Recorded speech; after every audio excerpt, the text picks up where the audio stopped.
At my dad's wedding, I found my name at the last table with the distant cousins, not family. Well, we had to prioritize, my stepmom smiled. My stepbrother sat next to my dad at the front. So I said, "Thanks for making it so easy," and walked out. Only weeks later, they would beg me to come back, because I've known for a long time that my dad isn't proud of me. It's not something he ever said outright. He's too polite for that, but it's there in the way he talks about me, or more often, the way he doesn't. When people ask about my stepbrother Ethan, my dad lights up, talks about how hard he's worked, how well he's doing in business. There's always some new milestone, some new investment, something to be impressed by. When people ask about me, there's hesitation, a polite nod, a vague, "she's doing her thing." He doesn't say much else, because in his eyes, there isn't much else worth saying. I didn't turn out the way he wanted. I didn't chase money or power. I chose a job that he thinks is beneath me. I live a life that, to him, seems small. And because of that, I've been an afterthought for years. The wedding was just confirmation of what I already knew. I wasn't expecting a big role. I wasn't expecting to be the center of attention. But I also wasn't expecting to be tucked away at the back like I barely mattered. I stood at the seating chart, scanning the names. Dad and Linda at the front. Obviously, Ethan, his wife, his business partner, and his closest friends at the head table, all placed next to my dad like they were the core of the family. My name, Table 14, buried among distant cousins I hadn't seen since childhood, people who probably wouldn't even recognize me. For a second, I thought there had to be some kind of mistake, that I'd misread the list, that maybe my name was somewhere else too. Then Linda spoke. Well, we had to prioritize. She was smiling when she said it, wine glass in hand, her voice all syrupy sweet. The kind of tone that made it sound like she wasn't saying something rude. She was just stating a fact. I looked at my dad, waiting for him to say something, to realize how this looked, but he barely reacted. He was mid-conversation with someone else, distracted. He gave me a glance, like he hadn't even thought about the seating at all, like it hadn't crossed his mind that maybe his only daughter shouldn't be sitting in the farthest corner of the room. That was it. That was the moment. Not the seating itself, not Linda's smirk, but that glance.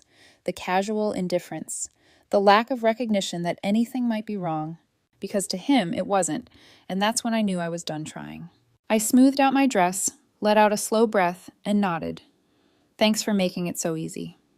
Then I turned and walked out. I didn't make a scene, I didn't slam doors or yell, I just left, and nobody stopped me. I walked straight to my car, my heels clicking against the pavement. My hands weren't even shaking. That surprised me, because for years, I thought this moment would break me. I thought I'd feel devastated, angry, maybe even guilty. Instead, I just felt relief. For once, I didn't have to wonder if I was overreacting. Maybe I was imagining things. Maybe I should just be grateful to be invited at all. It was real. They had shown me exactly where I stood, and for the first time, I believed them. I sat in my car for a few minutes, staring out at the parking lot, half expecting my phone to buzz. Maybe my dad realizing I was gone. Maybe my aunt asking what happened. But it was silent. They were inside drinking and celebrating. No one had even noticed. And that's when I laughed. Not because it was funny, but because it was so predictable. I turned on my engine and drove away, and with every mile that passed, I felt lighter. Like I'd been carrying something heavy for years, and I had finally put it down. The thing is, I'd been preparing for this moment for a long time. Not consciously, but in the back of my mind, I always knew it was coming. My dad and I had been drifting apart for years, even before Linda, even before Ethan became the son he actually wanted. It started with my career choice. I was a smart kid, good grades, ambitious. My dad always assumed I'd go into business, law, finance, something that mattered, something that made real money. When I told him I wanted to be a nurse, he didn't yell, he didn't argue, he just sighed, like I had just told him I was throwing my life away. "You're going to work long hours for bad pay," he said. "You'll be exhausted all the time. You're setting yourself up for struggle." I told him I didn't care, that I wanted to help people. His response, "You could help people as a doctor or a surgeon. Why would you choose the lowest option?" That's how he saw it, like I had chosen something lesser. He never supported me after that. He never asked about my classes, my training, my first job in the hospital. But when Ethan started a business, Dad invested in him. He talked about him to everyone. Ethan was building something. I was just working. It was always like that. When Ethan needed help, Dad gave it to him. When I needed help, I got a lecture about figuring things out myself. So I did. I worked through school. I took extra shifts. I covered my own rent. And still, whenever my job came up, Dad had something to say. Long shift? Well, you picked it. Still renting? You should have made better choices. Hope you like working nights forever. The worst part? I still showed up for him. When his blood pressure got bad, I was the one who checked it. When he was recovering from surgery, I was the one making sure he took his meds. When he needed a doctor, I was the one arranging appointments. And every single time, he brushed it off. It's not like you're a real doctor, or you're making too big a deal out of this. I don't need babysitting. I should have walked away then, but I didn't, because I kept thinking, he's still my dad. That has to mean something. But sitting in that parking lot, staring at my silent phone, I realized something. It didn't. And for the first time, I was okay with that. I didn't hear from anyone that night, not a single text. I don't know why I expected one. Maybe some last-minute damage control. Maybe a half-assed, "Where'd you go?" from my dad. A message from Linda pretending she was joking. Nothing. I went home, kicked off my heels, and ordered takeout. Scrolled through my phone like it was just a normal night. And I felt fine. Not angry, not sad, just done. But the next morning, the first message came.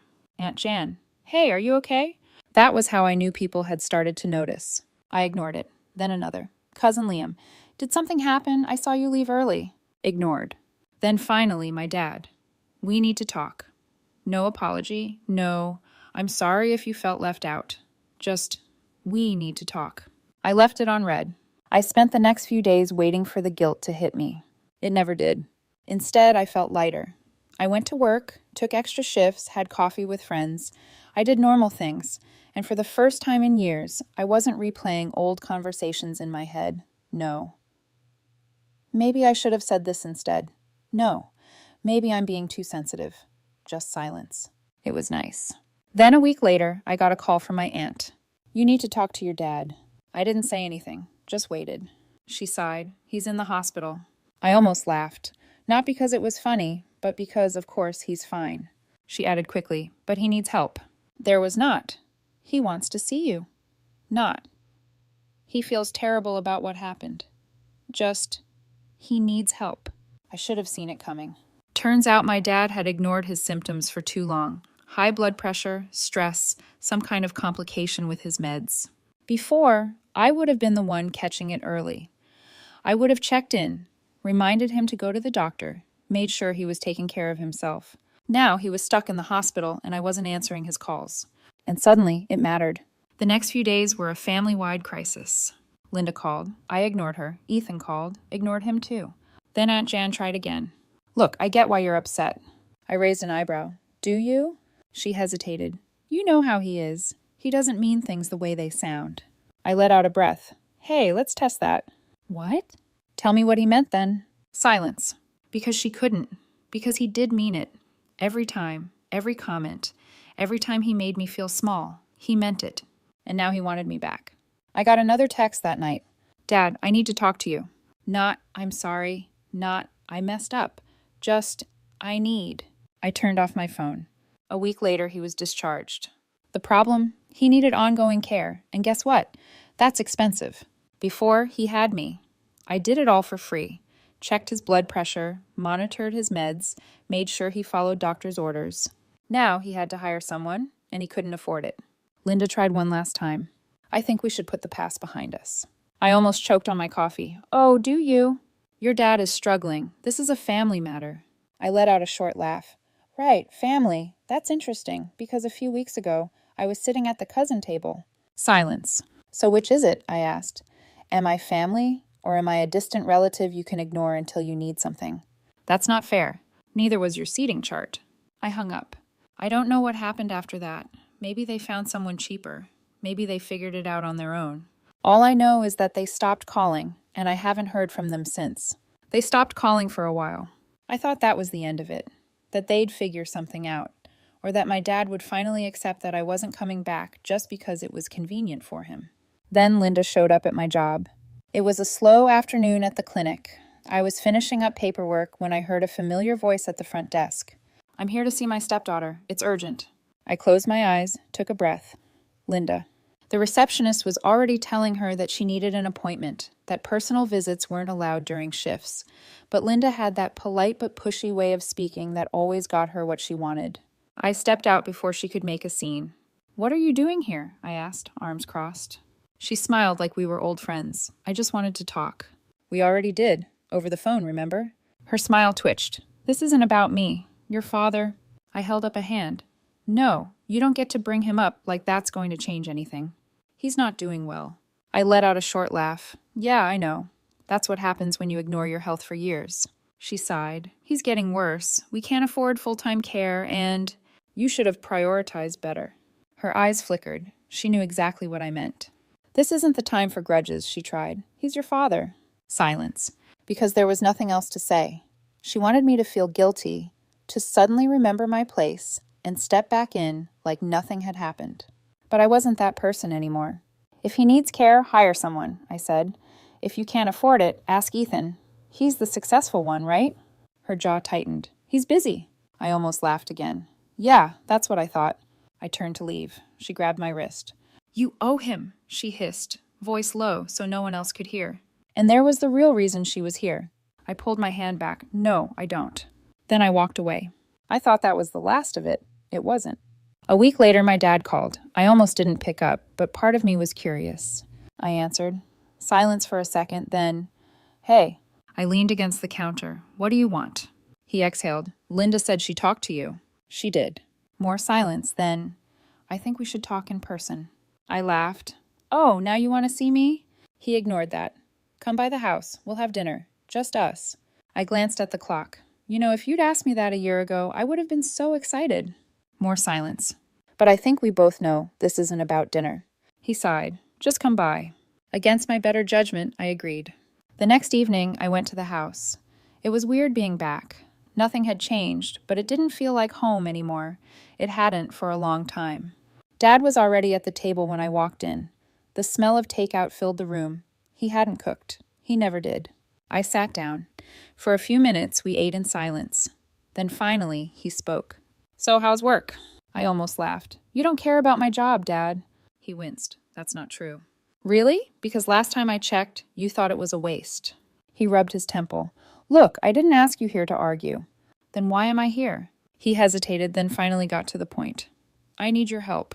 There it was. I put my fork down. "You mean you need free medical care?" "I wouldn't put it like that." "How would you put it?" He shifted in his chair. "I just thought, since you know all this stuff, maybe you could save us money." He sighed. "Why are you making this so hard?" I blinked. "You know what's funny? That's exactly what I used to think. Every time I helped you, every time I looked after you when no one else did, and you still treated me like I wasn't good enough." His expression tightened. "That's not fair." "No." I gestured around the room. "Where was this concern at the wedding, when Linda sat me in the back like an afterthought? When you let her?" He didn't answer. I shook my head. "You don't want a daughter? You want a free nurse." "That's not true." "Then what is it?" I leaned forward. "What do you actually want from me, Dad?" He opened his mouth, then closed it because he didn't have an answer. That was the last time I saw him. He texted a few more times. I ignored him. Then the messages stopped. A few months later, I heard from my aunt that he finally hired someone, a real nurse, one that charged by the hour. And guess what? He could barely afford it. Ethan didn't help. Linda complained about the cost, but refused to take care of him herself. Me, I was exactly where I wanted to be. 1 year later, I got a message from a number I didn't recognize. It was short. "Dad's in the hospital again. Thought you should know." I stared at the screen for a long time, then finally, I blocked the number, and I didn't look back. 2 years later. I hadn't thought about my dad in a long time. Not in a real way, not in a maybe I should check in kind of way. Every once in a while, I'd hear something through family. His health wasn't great, he was struggling with money, Linda was stressed. But none of it was my problem anymore, and I was fine with that. Actually, I was doing better than fine, without all the stress, the constant pressure to prove myself, the exhaustion of trying to be accepted by people who didn't care. My life got easier. My job was still tough, my shifts were still long, but I liked my life. I had real friends, people who actually valued me. I traveled. I started putting money aside for things I cared about. Meanwhile, my dad had exactly what he had chosen: a wife who only stuck around because she had nowhere better to go, a son who was too busy with his investments to even return his calls, and a whole lot of medical bills. I didn't know how bad things had gotten until my cousin Liam reached out. I know you don't want to hear this, but it's bad. I sat on my couch staring at the text. Liam and I were never that close, but he'd always been one of the few people in the family who actually noticed things. I debated ignoring it. Then, against my better judgment, I typed back, "What's bad?" "Your dad. He's completely broke. He had to sell the house." I blinked. That house wasn't just some random property. It was the one he had kept after the divorce, the one he and Linda had remodeled over the years. He loved that house. "Where is he now?" I asked. "Some small rental. He's been asking everyone for money." I let out a breath. There was no concern, no apology, just another attempt to get something out of me. "Let me guess," I typed. "He told you to reach out." "No," Liam admitted. "Linda did." "Of course she did." 2 days later, Linda called me. I didn't answer. Then she left a voicemail. "I know you're still upset, but we need to talk." No, we didn't. I deleted the message. Another month later, I got another text, this time from a number I didn't recognize. "Dad's in the hospital again. Thought you should know." I stared at the screen for a long time. I didn't ask what was wrong. Didn't ask if he was okay. I just blocked the number. 3 months later, I ran into Ethan. I was at a coffee shop, waiting in line, and suddenly there he was. Expensive suit, designer watch, the kind of confidence that only comes when you've never had to struggle for a single thing in your life. He spotted me before I could turn away. "Well, look who it is," he said, flashing a grin like we were old friends. I gave him a polite nod. "Ethan." He glanced at my scrubs. "Still doing the whole nurse thing, huh?" I exhaled through my nose. "Still avoiding Dad's calls?" That wiped the grin off his face. "What do you want me to do?" he said after a moment. "He put himself in this position." I tilted my head. "He gave you everything, and now you can't even throw him a little help." Ethan scoffed. "You didn't help either." "Yeah," I said, "because he treated me like garbage. What's your excuse?" Ethan didn't answer, because he didn't have one. 6 months later, I found out from Liam that my dad had moved into a nursing facility. A bad one. The kind that barely meets health standards, but was the only place he could afford. "Ethan really won't help?" I asked. "Nope, won't even visit." I nodded. That sounded about right. I thought about going once, just to see what he looked like now, if he'd changed. I didn't, because I already knew how it would go. He wouldn't apologize. He wouldn't even acknowledge that he had done anything wrong. He would just expect me to fix things, to step back into my old role. And I wasn't doing that, ever again. A year later, I was sitting in the break room at work when the news came on. A business segment, a feature on Ethan's latest company. He was being interviewed in some sleek, high-rise office, talking about expansion, investments, all the money he was making. I stared at the screen, because this guy, this millionaire, couldn't even spare a dime to help the father who had given him everything. And my dad had chosen him. He had prioritized him. And now he was sitting in a rundown nursing home, struggling alone, while Ethan thrived. While I thrived. And that's when it hit me. I had won. Not in a petty, vengeful way, but in a real, deep way. I had built something for myself, a life that was mine. And my dad had built his own future too. He had built it on favoritism, dismissing me, undervaluing me. And now he was living the consequences of that. It wasn't revenge, it wasn't karma, it was just exactly what he had created. I got one last text from Liam. "Dad passed away last night, just thought you should know." I stared at the message for a long time. I didn't cry, I didn't feel relief either, I just felt nothing. And that told me everything I needed to know. I typed back, "Thanks for letting me know." Then I put my phone down and got ready for my shift. Because unlike my dad, I still had people to take care of.